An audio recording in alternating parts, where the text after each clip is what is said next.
Hi, Sneak Peekers. I'm Gerardo Gonzalez here at the premiere of 21 Years Richard Linklater at Austin Film Festival. What is the most rewarding thing about collaborating on this project, the documentary? Just being able to say great things about Rick, because he's a hero of mine, and he was such an influence on me when I came to University of Texas myself in 1991, and that's when his first movie Slacker was in Adobe. It was playing midnight. He had floor-walled it, and it was doing so well that it just kept playing. Yeah, and it was the first time that I really realized that like a human being made a movie, and that that human being was walking around in Austin, and I would see him, and I would think to myself, wow, maybe I could actually do that one day. As a producer, what sort of obstacles did you face in actually making this film come to fruition? The hardest thing about this film was scheduling. Everybody's very busy. Everybody said yes, so that part was easy. But they're all very busy. Matthew was on Dallas Buyers Club and then right into True Detectives, and everybody's doing very well, which is great. But that's what took so long.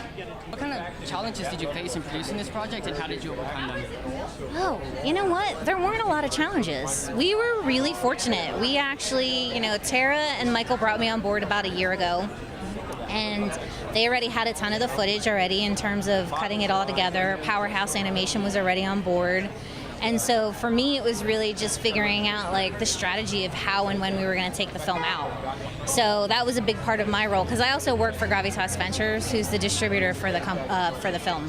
And everyone was like, let's get it really excited. And I was like, let's just wait a beat and see. And so, that was probably my biggest challenge, was trying to get everybody to hold off until we felt like the time was right to get it out into the world, which I feel like is a good time right now. What is the most important discovery you think you made about Richard Linklater while directing this movie?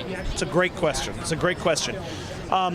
Before I started this movie, I would define myself as a casual fan of Rick. There were several of his movies that I loved and a few more that I knew, but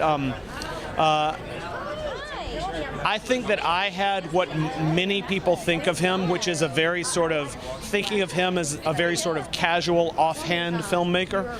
And actor after actor after actor told me about how incredibly not only smart and cerebral, but incredibly prepared and meticulous he is. Zac Efron, for instance, told us that when they went to film Me and Orson Welles, that Rick knew more about the 1930s than anyone on set. Rick was teaching the production designer thing. Rick was teaching everybody things about the 1930s, and I think that's one of the things that maybe not surprised me, but I just never really knew about Rick, that he was such a meticulously researched guy and so careful about what he did. You know what, for me, it was sort of a retrospective on what I was it's weird because I'm a big fan of Rick's, and so there was no surprise at how great he is. And I got to look at a couple of films that I had done with him and maybe where I was at that time. It's a really good question, man.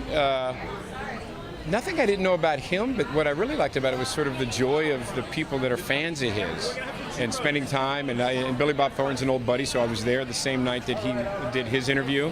So we got to talk about Rick a little bit from a different perspective. Him being a big star and me being sort of a guy that came up at the same time with Rick here. Really good question. I just enjoyed the whole thing. It brought up nice memories of being in Austin and sort of struggling as an actor when he did Slacker and Dazed and Confused. Yeah, man, it was cool.